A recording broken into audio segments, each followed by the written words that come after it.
All right, we are back on the What the Funk podcast, a midweek recording this time. And I've got my new friend from Newfoundland who now lives nowhere close to Newfoundland. If we're being honest. You got to be the first person, Vicki, that I've ever met from Newfoundland. How many people live in Newfoundland? I believe our mighty island has about 600,000 people, 350,000 of which live in St. John's. And I think the biggest offshore platform in the world up until the ones in Ghana is off the coast of Newfoundland, Hebron. All right. So we're going to get all of the Newfoundland facts today. Oh, we're getting all of it. So that's good. Yeah, Vicki, you and Crux OCM hit my radar a couple of months ago. I think there was some sort of announcement, press release around raising funds and starting to expand more into oil and gas. I think you've got some AI technology. I'm looking forward to hearing about your company, but more importantly, I'm looking to hearing about you. So I will just ask you, Vicki, who are you? Oh, who am I? Backwoods Canadian who looks kind of not blue collar, but is really blue collar on the inside. So probably what describes it a good way. My extended family are all fishermen. Like First Nations and British mixes. We don't even know if our last name is spelled correctly, because I don't think my ancestors could read or write when they arrived. And we're pretty sure they're stowaways. So I am product of all of that. So grew up in Newfoundland. Really, really remote growing up. So I hadn't heard of things like engineering or really, I'd heard about oil and gas because, Newfoundland has a great connection to oil and gas. But it wasn't something that I knew a whole lot of. So that path definitely became interesting. So who am I is probably more of a backwoods kid. Backwoods kid. So 600,000 people on the entire island of island life, not quite like island life that people think of when they talk about Hawaii or No. Fiji or something like that. But so what was it like growing up in such a remote place? And I understand it's what you know, but now you're in like a pretty famous city, I would say, in the San Francisco Bay Area. So what was it like growing up in a remote island that has its own time zone with not a ton of people around? Yeah, I grew up snaring rabbits, picking berries. It was very much like subsistence living type, because that was traditionally what everyone had done. So it was very much a subsistence living type upbringing, which as I've, matured and come out into the world, into these big cities, I've realized that the majority of the population, especially in North America, really do not grow up that way. It's not how they grow up. So that was very interesting. We would take snowmobiles to school. Right? Oh, nice. That's something, you can ride your side-by-sides, your off-road vehicle, on the roads, it's kind of normal. So it's definitely a different place, but super fun. I loved it. So it's all I know. I actually have a house there in Grossmore National Park now. I spend about 3 months a year, at least there, because that's my primary residence. So I'm still very Canadian. Yeah. And it's an absolutely beautiful spot. So for anyone listening, hit me up if you want just recommendations of what to go see. And I'm assuming that those 3 months are not December, January, and February. Oh, yeah. I'm going in December this year. Really? Yeah. It's fun. You get the wood stove going. It's you kind of tuck away, right? It's very how in the Nordic countries they have I think it's hege is the word. So it's getting cozy in the winter. It's kind of like that. Oh, neat. Yeah. Fascinating. So you grow up backwoods. You described your upbringing sort of like how I would describe a bear living, chasing rabbits and eating berries. So what did you, is there a college there? Is that where you went to school? Tell me a little bit about what happened once you turned 18. Yeah. So once I turned 18, I didn't know that I was good at math or physics. We'll chalk that up to some good ADHD. Late diagnosed. And so what happened was I really wanted to study forestry because my dad was a forester. He had actually I think he's the first person on my dad's side family to have a university education. So that was pretty exciting. Yeah. So he was a forester. I wanted to do the same thing because I didn't really know anything about it. So I ended up getting a job in the pulp and paper mill that he worked at, but is as a summer night shift fill. So essentially, for those who know pulp and paper, they've heard of fifth hand, sixth hand. So essentially, I'm operating the air hose on the paper machines. If the paper machine goes down, I got to clean it up. I've got to change the spools on the 20-ton paper rolls or 2-ton paper rolls, however they're big. So I did that, and that's where I got really interested in the analytics side of it. I was like, I could see Pi Process Book in these databases, and I was like, okay, this is really cool. Like, what is actually going on here? So that's how I got really interested into engineering, and then that's when I decided, like, okay, there is a college, Memorial University of Newfoundland. In Newfoundland, I did my first year there, and I tried to get into engineering, but I actually had to upgrade high school physics in community college because I didn't have high school physics. So I was working night shifts. And taking high school physics and taking first year calculus in the summer to try to get into engineering school because I thought it'd be really cool. And I figured if I didn't get into chemical engineering, because that was what the cool one was, I was like, well, if I flunk out, I should be able to do civil engineering is what I've been told. Yeah. So. You can always just settle for that. Yeah. So figured out the chemical, got it done, ended up going to New Brunswick just to finish the chemical engineering degree. Yeah. So the proverbial go west, young lady. All the way out to New Brunswick. Yeah, you started going west, and now you've gone way west. I went all the way. So paper mills, interesting. So like I told you, I'm from New Hampshire, and one of the Plymouth, which is like right in the middle of the state. And one of the schools that we would play in sports is definitely a backwoods area. It's called Berlin, New Hampshire, like written out like Berlin, but it's definitely not Berlin. It's not Berlin. It's Berlin. And in Berlin, they had a paper mill. And oh my God, that town smelled so bad. Oh, I know that smell like that. Like if I smell that anywhere, I'm immediately like transported back. Yeah, and sometimes it's like, you get off the bus to walk in and go to the gym for basketball, and you're like, okay, well, it's just going to be bad while we're outside. And then you walk in, you're like, somehow the smell made its way inside the building too. How do we do this? Like what a home court, home ice, home field advantage when you've got paper mills right behind your school and everybody's just focused on how bad it smells, as opposed to like trying to focus on the task at hand. So that was always a very interesting, unique trip, but super backwoods. And I think they eventually closed the paper mill, which was really bad for that small city because it employed, I don't know, 20% of the residents in the town type of thing. Yeah. Same situation where we are. Like I think in Newfoundland had 3 paper mills. 2 of them have shut down, but one of them is actually extremely well positioned geographically, which is the one where I worked at. So it's actually still supplies newsprint. Oddly enough, there's still quite a market for some paper. It just had to like right size itself in the market. Yeah. Digital has certainly transformed everything, which, you've got a digital platform, which is transforming things. So you move a little bit west, right? You head to New Brunswick. Then what?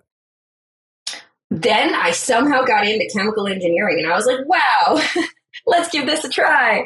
So gave it a try, got an internship at a pulp and paper mill because that was apparently what I was good at.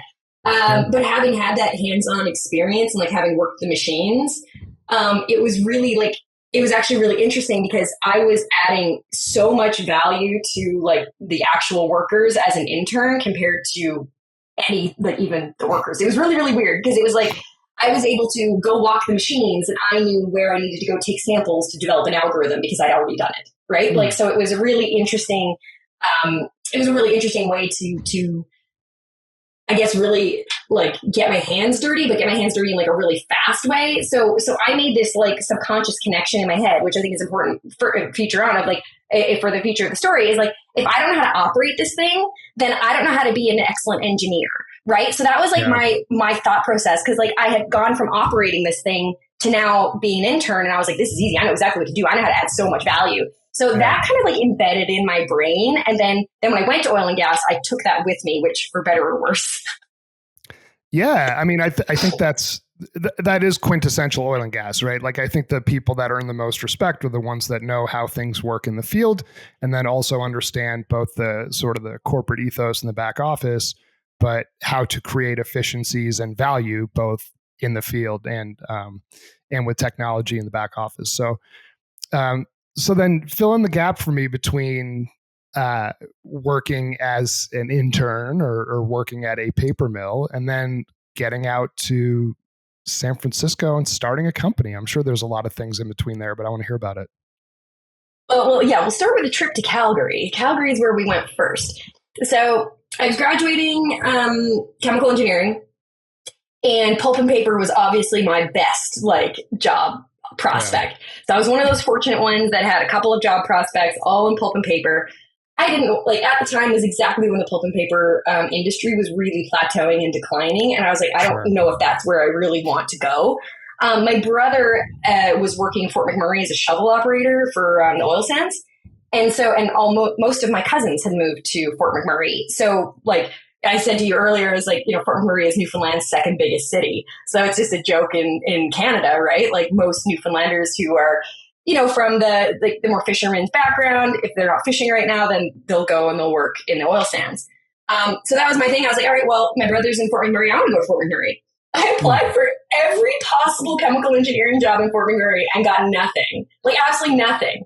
And then I got a job offer in Calgary, and it was like every other, new grad I was with, they were like dying to get jobs in Calgary and couldn't get it. And like, we're only getting offers in Fort McMurray. So I was like, okay, whatever, I guess I'll take it. I'll go to the big city. And I'd never lived in a big city. Like New Brunswick, Fredericton was the biggest city I'd lived in. Like I'd only ever seen like just for example, like I grew up in a town without street lights, right? Like I hadn't even seen like buses, like city buses. Yeah. So, so that was a move. So I moved to Calgary. And that's where I started. Actually, I worked at ATCO Gas first in natural gas distribution, which was really interesting. But it wasn't really didn't really fit. It wasn't really exciting enough for me at the time. So I applied for a job at TransCanada Pipelines at the time for the Keystone pipeline. Sounded like a really cool opportunity. So I applied and I got the role. It was, so I was actually the 13th employee for Keystone commercial operations once that line was put in service. So that was a really, really cool opportunity. So yeah, I definitely was on the sharp end of that asset. Oh, interesting. Yeah, that's one that made a lot of news here, right? Of course, with the political perspective on all of that, it became like a sticking point for I think for both parties. So yeah, that's funny. Like I hear you. Most of your friends and people in general are like, yeah, I want to get a job in the city, work in the corporate office. They're like, cool, we'll stick you out in the field. And yeah, I was like, I want to go to the field. I love the field, right? You're like, nope, you're going to live in Calgary, right? So now you're in a city. You can deal with the cold. That's not an issue. But that transition, I'm with you. Like you mentioned, no streetlights. My town that I grew up in, New Hampshire, did not have streetlights either. The metropolis of Plymouth next door, there's a college there. They must have had maybe 3 or 4 streetlights. Yeah, it's like Cornerbrook. That's the town next to us. Nice. Yeah, I'll never forget talking to my high school football coach about this. Like we had a really strong football team, a kind of small school, New Hampshire. And I remember saying to my coach, I was like, hey, why don't we play some of the bigger, why don't we scrimmage against like Nashua? Nashua's population is probably 100,000. And he side eyes me and goes, do you know how many streetlights they have in Nashua? So yeah, so it is a measure of the size of the town. Yeah, I was like, that's fun. I was like, yeah, probably more than we can count, right? He's like, we're not playing Nashua, right? Yeah, don't crush us. Yeah. You know how many streetlights, but no, I mean that's like the purview of somebody who lives in the country for so long. But I also sort of feel like a fish out of water in cities, and part of that I think is like Boston. I view as my home city, and it's like the hardest city to drive around in. It was meant for like horses, cobblestone streets, like because it's so old, every road has like 13 different names. So you're on Waze or something, and it's like, turn left on Route 3A, 119, 128, old Route 136. And I'm like, okay, can you just tell me where I'm going? Just like, no. Yeah. No, like it was a hard city to drive in. But just in general, like even public transit, because if you don't grow up with public transit, you're just not as comfortable. It is. So like my thing is like, I have a car, but then all of a sudden you're driving around in a car in a city and you have to park and you're like, $32 to park for an hour? I'm going to take transit because it's only $3. Yeah. Wait a second. This is, I guess I can't afford to have a car here. No, and if I park in the wrong spot, you give me a ticket or you tow me. This is insane, right? I'm making $29,000 a year. What am I supposed to do? I know. So I think we have a bit of a kinship with that. So you're in Calgary, right? And like, what were you doing? What was the job? So the job was actually really cool. So Keystone Commercial had just gotten up and running, and I was hired as like the junior engineer to work on marrying the hydraulics forecast with the oil scheduling nominations forecast to make the monthly plan. Like that was actually my job. It was really, really cool. And like, but to me, I guess here's the fun part, I was like, this is a really cool job. This is exciting. And I was like, but if I don't know how to operate the Keystone pipeline, then I will not be successful here. So in my naivety, I just like was straight up like, I need to operate Keystone. And so everybody thought I was nuts because nobody did that. And I just I'm really stubborn. So I stayed at it for about a year. And finally the control room manager at the time, he was like, fine. He's like, we'll do it. He's like, you can do one shift a week, preferably night shift. You can do it for, up to a year. So I did it for 8 months. I never got OQ'd, but I trained on the console operating, for 8 months. Really cool. So you're like, it's one thing to schedule and nominate and, figure out the plan, but like now I want to see how everything actually flows. Right. And I want to touch buttons. Huge disconnect. Yeah. No, not surprising at all. So that's really cool. So this is was the control room based in Calgary, or was this a more remote location? Control room is based in Calgary. So the Keystone pipeline, it's only the expansion, the KXL line that's not built. But Keystone, a lot of folks don't know this, it actually does move over 600,000 barrels of oil daily from northern Alberta all the way to the coast of Texas, as well as Illinois and Cushing. So I'm sure you know that, but for listeners. Yeah, well, not all of our listeners are oil and gas people, right? There's probably some tech people. I know I have people back home in New England that are like, it's fun to listen to this because it's so foreign, right? Like I didn't grow up near oil wells or pipelines, and all of this stuff is just like, it's just so far out there. And then you come to a place like this or West Texas, and like you actually see the wells, like you see the nodding donkeys, and you're like, oh, so that's where it happens. It doesn't just happen in the Middle East. Okay, that's kind of cool. Like it's huge, yeah. Like, and then it's like, wait, America is like the biggest oil producer in the world.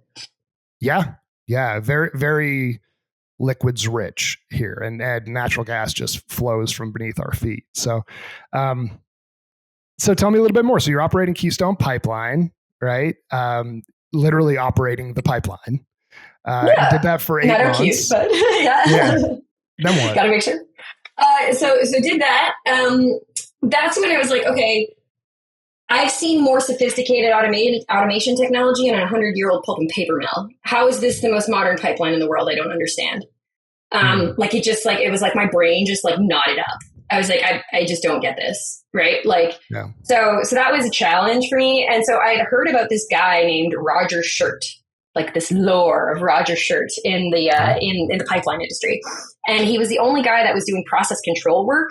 So process control work is like really heavy, like pulp and paper. It's like, that's like your bread and butter. And in chemical engineering, you do a lot of process control work. And that was like, I loved it. Like most kids failed it. I just rock it. Right. I loved it. So I love the process control work. And that's what I was seeing in Keystone was like this massive lack of advanced automation. Yeah. And so I heard about this guy named Roger Shirt who was doing process control work in pipeline at Enbridge. And so I asked my manager, like, can you get me an intro? I want to meet this guy. Like, I want to know why there's no advanced control in pipeline and like what he's doing to bridge that gap and how we're thinking about this. Yeah. So I hunted him down, got to know him. And that's when we started seeing like these, like, we had identified together some really simple control solutions on the Keystone pipeline or on other pipelines that would just generate millions, right? And they were simple. And I was like, why aren't we doing any of this? And it was almost like this massive knowledge gap in the pipeline sector of what really advanced control could be that like refining already has. There was this complete gap is what it felt like. Huh. Yeah. So you found Roger Shirt, right? And figured it out.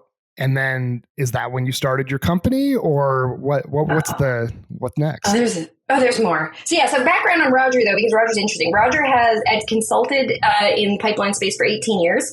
He has 3 papers co-authored with Enbridge, and he co-authored Enbridge's pipeline process control standards. Oh. So he's very much established, very, very much like the standard of how you do this kind of stuff.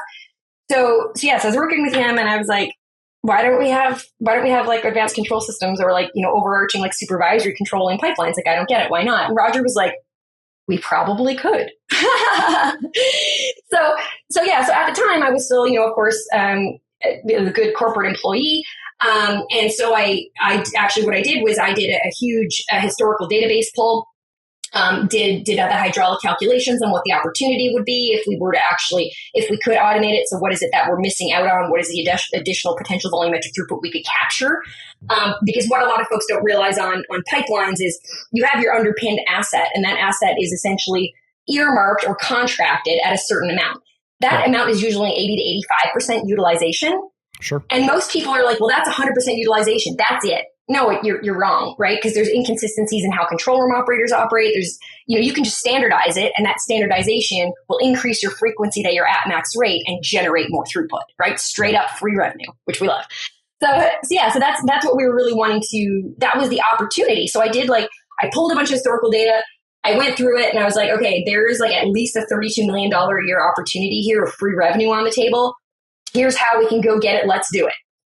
Big corporate, there was no structure for this, right? Like, it's just not how it works. Like, it's nothing to the company. It's like, I absolutely loved my experience there.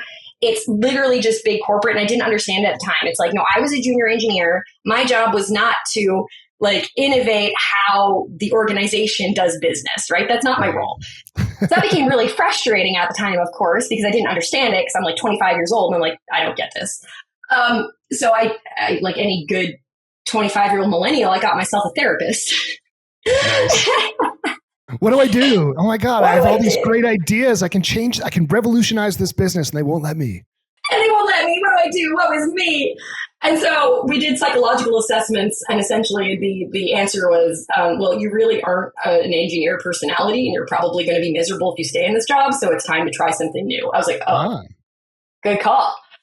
And then they were like, you should probably start a business because all of your psychological assessments show that you should really be an entrepreneur. And I was like, well, no, that's terrifying. I'm never doing that. Totally. Took another 6 months. Yeah, took another 6 months of therapy to talk me into it. But then that's how Crux started. So what I did was I actually, because we weren't able to make progress in the company, I actually asked for permission to take the concept and leave. And I got legal free and clear permission from the legal team that, so of course, the company can still pursue the concept, but making sure that we're like well above bar with regards to, being respectful to former employers is important. So we made sure we got that dialed, and then we were free and clear to pursue this.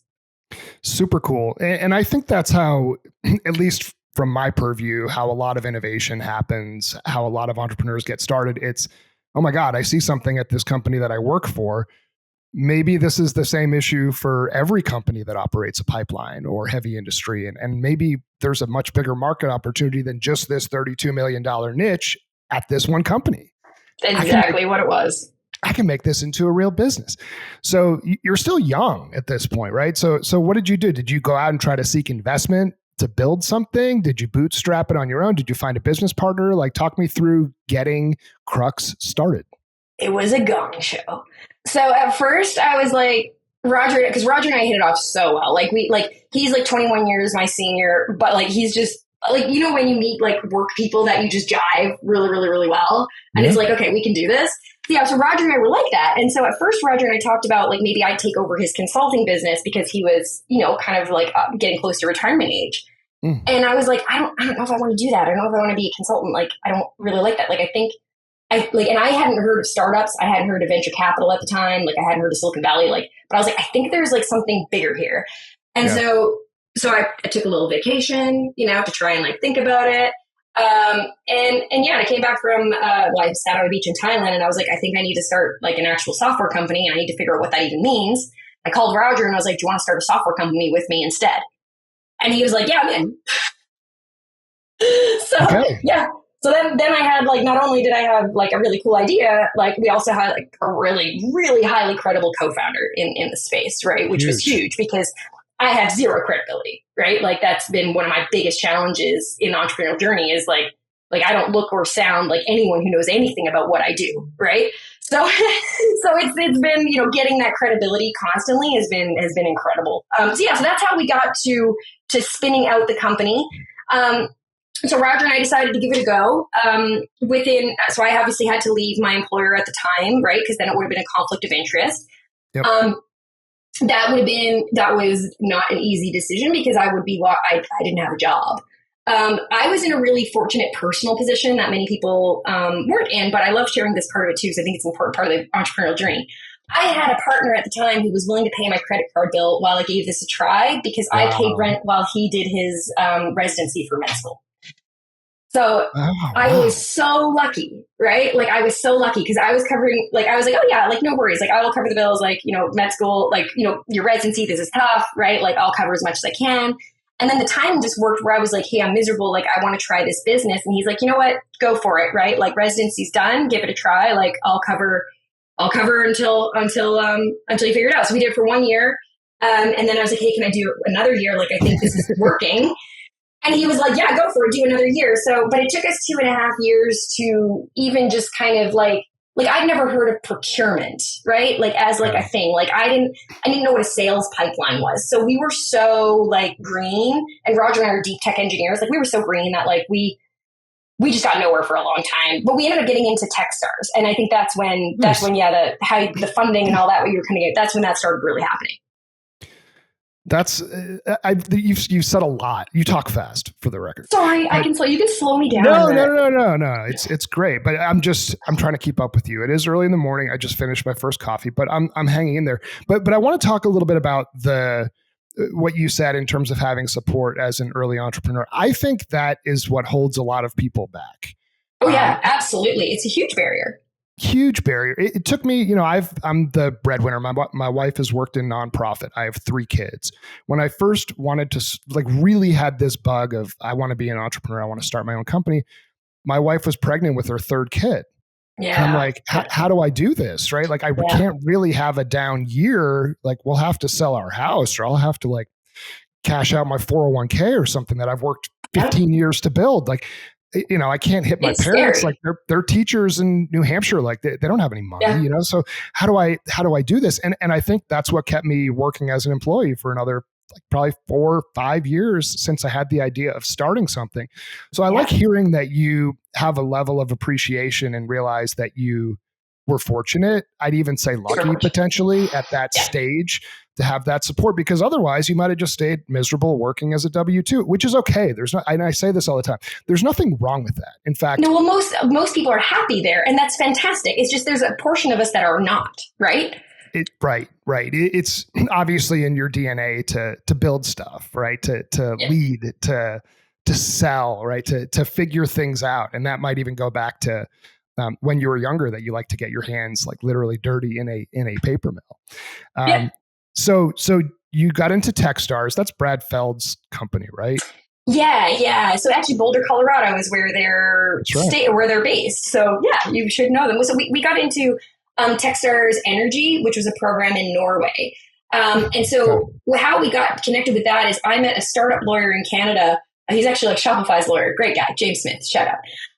And James was, I met him, and James was just like, when I told him what we were up to and the value prop and how it can generate just so much revenue for existing companies, he was like, oh, this is a thing. He's like, let me do some intros.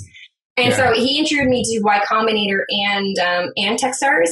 At the time, I didn't know what Y Combinator was. And so I probably wasn't as like excited or putting my best foot forward as I should, because I got off the phone, like an interview with the co-founder of Pebble, and I didn't know who it was at the time. And when I got off and I Googled him, I was like, oh crap. Maybe I should have done some research. Whoops. I was like, oh, Y Combinator is like a thing. That's huge. So needless to say, we didn't get in there.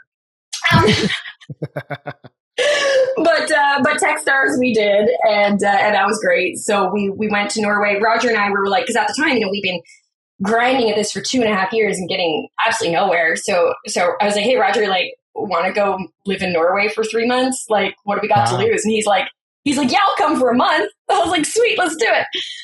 So we went, and it was an incredible experience. Like I can't recommend it enough for like technical founders. Like you need something like that. If you're not a technical founder, you can figure it out. If you are, like, you need it. And for us, it was an absolute game changer. Like we came out of it with 5 people that were just like putting their hands up for angel investment. And I was in the situation of you. I'm from a rural, remote place. This rumor that like founders can raise $250,000 from friends and family, like I call absolute bull. Like that's not a thing for normal people. Like you can't do that. Yeah, I mean, that's like 5 years salary for a teacher in Newfoundland, right? Or whatever. So Yeah. I'm with you. It's still even a bit crazy to me because my whole like, I hate owing people money, right? Yeah, me So too. Oh, I hate it. I'm like, I can't. Yeah. so then being an entrepreneur is tough because you're like, I've got to return this money as fast as possible. But in some cases, these investors, like, they're a little bit more measured and they're like, yeah, this is going to return 250%, but it's going to take 7 years. You're like, oh, okay, that's such a shift. They're more realistic, so you don't get that like weird pressure, right? Yeah, but you do get pressure, I'm sure, and you know that as well as I do. But yeah, this is fascinating stuff. So Norway, did you like living in Norway? Was it kind of like a homecoming for you since it's like cold north? You're gonna laugh. It was oddly similar. Like there were certain, like the vegetation is the same, like just weird things like that. Like a lot of the like pickled herring. Like I'm like, oh, you guys eat that too. So like, yeah. So it was like it definitely wasn't like a culture shock of a place. We'll say that. Yeah, so I'm Jewish, right? So pickled herring was one of those things that was always like around on like, Sabbath, like, Shabbat brunches and stuff. Yeah. And I remember the first time I'm like, this is disgusting, because someone said pickled. I'm like, ooh, I like pickles, right? I'm probably like 9 years old. And I took a bite. I'm like, what is this? This is disgusting. And that was it. I'm like, I could never eat pickled herring now. I love that you at least know what I'm talking about. Yeah, and I'm guessing since you're in the North Atlantic, right, or wherever you are up there, that you get fresh fish, right? Oh yeah. So maybe it's good pickled herring, but I'm sure like the cod is good. Maybe lobster out there too. Like I'm sure there's a ton of really fresh cold water fish, right? My uncles are all lobster fishermen. Well, of course, right? Like that's a good job out there. Great job. Not too different from, Massachusetts and Maine. It's dangerous work, but it pays the bills. And I know they do great. Yeah.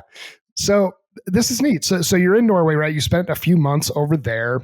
It did feel comfortable for you because you're from, a remote, cold place, the North, right? For lack of a better term.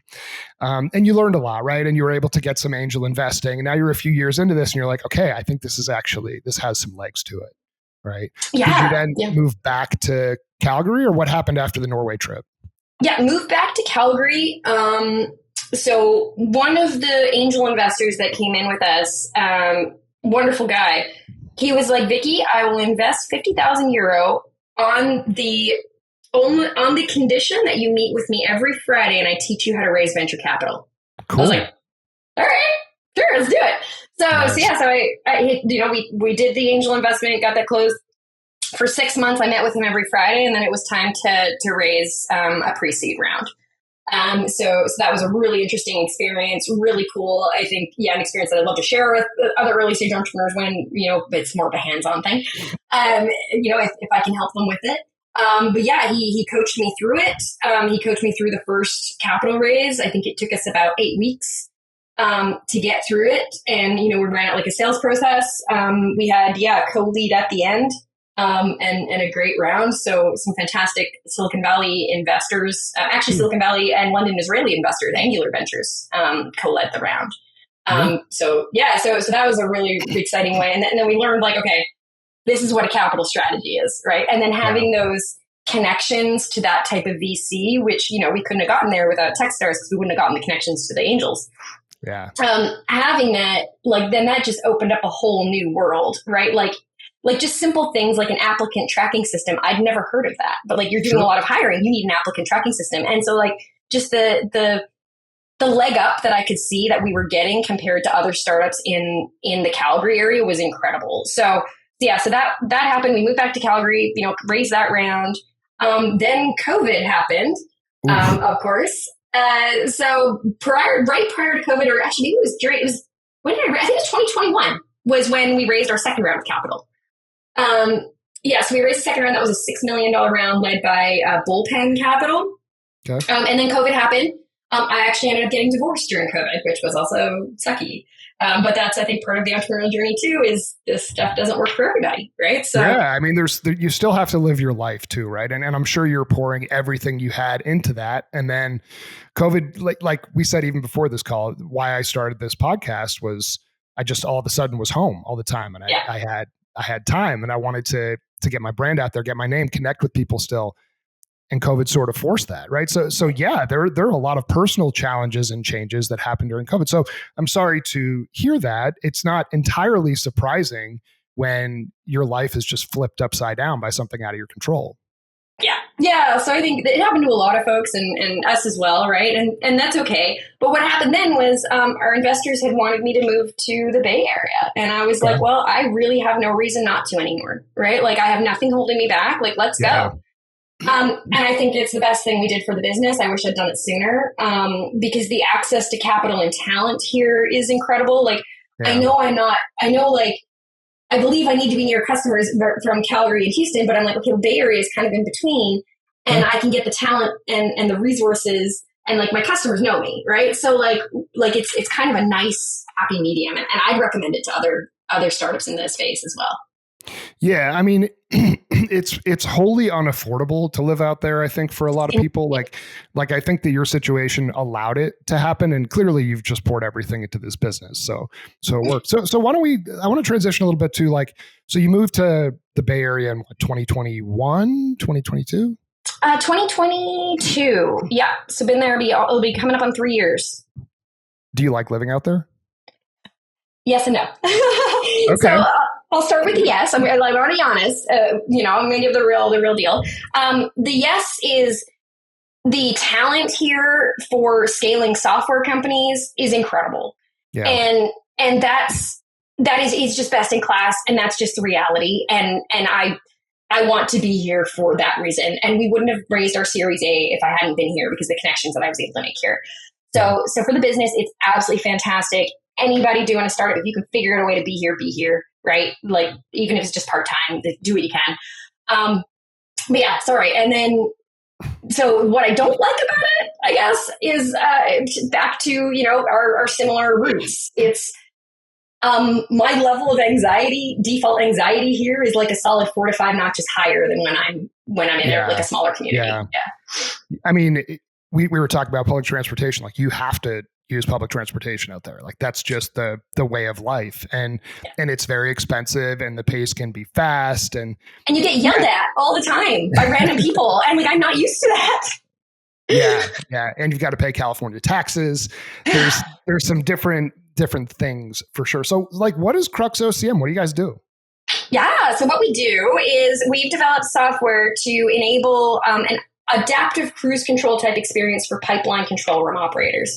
Okay. So we started with liquid pipelines, but essentially, if you think of a control room operator, they're sitting there, they've got their 6-9 screens in front of them. If they're going to start up a pipeline, do a batch transition, anything like that, they're executing their pressure set points, their pump starts, their valve opens. Yep. What Crux does is we simplify that workflow. So instead of you executing all of those individual commands, you select your flow path. So I'm going to go from flow path A to B, and now I'm going to go from A to C. You select that, and then you select your target flow rate or you select max rate. The system operates all those intermediary steps on your behalf. So we think of it like an autopilot as well. In control room, operators love it. It acts like a cruise control. If you touch any set point, it immediately kicks out, enabling them to always be in control. So I get it. And I think most of our listeners will get it too. I think what you just did, and clearly you've pitched this to many potential buyers as well as investors, but it's a complex concept, but you really have to simplify it and break it down for people. So is there an AI component to it as well? Like, do you pitch this as AI, autopilot? You pitch this as AI when you're talking to investors or potential buyers, or is it really just, workflow process automation? So it depends on your definition of AI. So we use model predictive control underlying, which is a system of equations like calculus, right? And so using that, and we use it in various ways, but essentially that 30 years ago was like cutting edge AI. So if you want to call us AI, sure, right? Microsoft calls us AI, but we don't use large language models, right? Yeah. No, I get it. That's fascinating. So your potential clients are any company that has pipelines? Yep. Right now, that is exactly it. Yeah. So we're fully commercial on liquid pipelines. So Phillips 66 is a public customer with us. Actually, One Oak is also a public customer with us. So they're public. We're installing. We've been rolling out with Philips. We've already been operating multiple assets for 2 years autonomously. We're very proud of what we've achieved with them. Yeah, I mean, those are great logos that you can hang your hat on. And I feel like consolidation has been happening in the midstream space. So sometimes that's good, sometimes it's bad. I would guess when you have the majors, it's a positive. And also the growth of other liquids pipelines like water, right? Yeah. Is a big deal. Like we're seeing more of those companies pop up as well. Because as you know, when an oil company produces water, oil and natural gas, they produce way more water too. And then you have to do something with it, right? Yeah.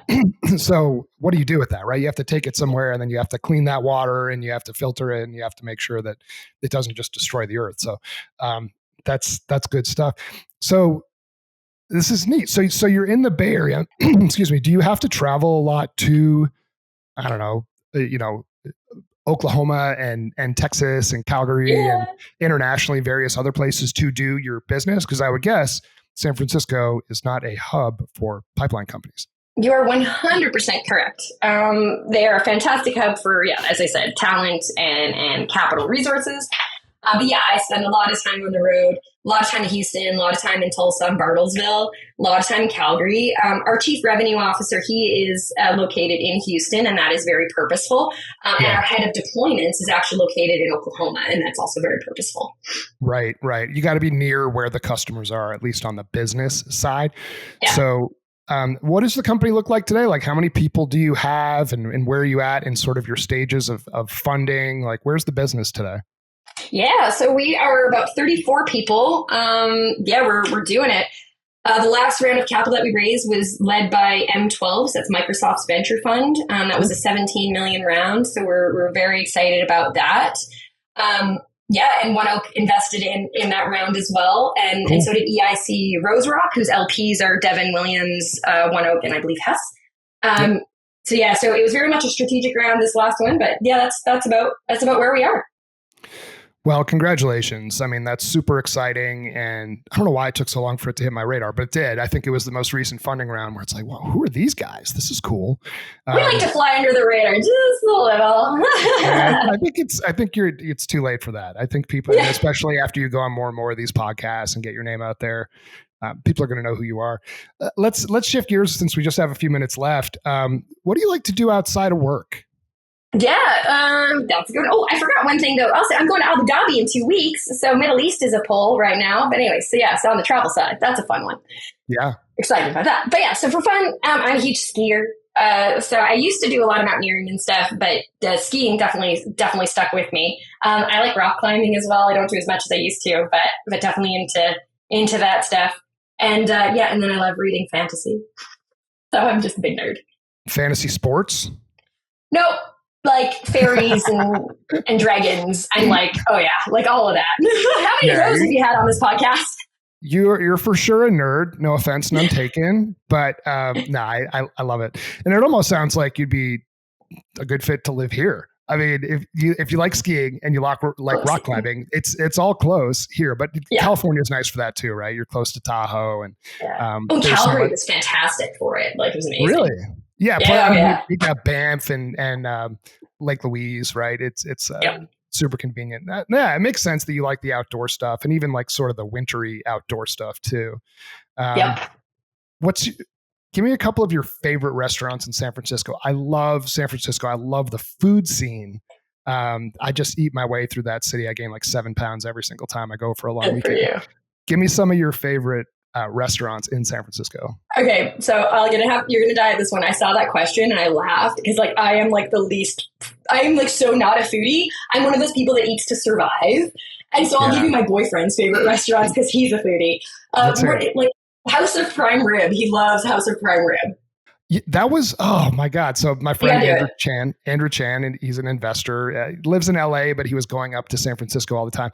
When we were planning a trip to San Francisco, we're trying to put all these on a list. And that was like his number one that he recommended. We didn't have time to get to it, unfortunately, but one that he highly recommended for my next time, we'll go to House of Prime Rib. Yeah, definitely do it. And then there's across the street from my apartment building, There's the best nachos I've ever had, halal taqueria in Oakland. Cool. Yeah, and I'm not a foodie, so if I say that, like, it's actually really good. Halal taqueria. That's taqueria. Talk about fusion. Yeah. Yeah, I like those. I'll give you a couple of mine. There's one, Tony's Pizza.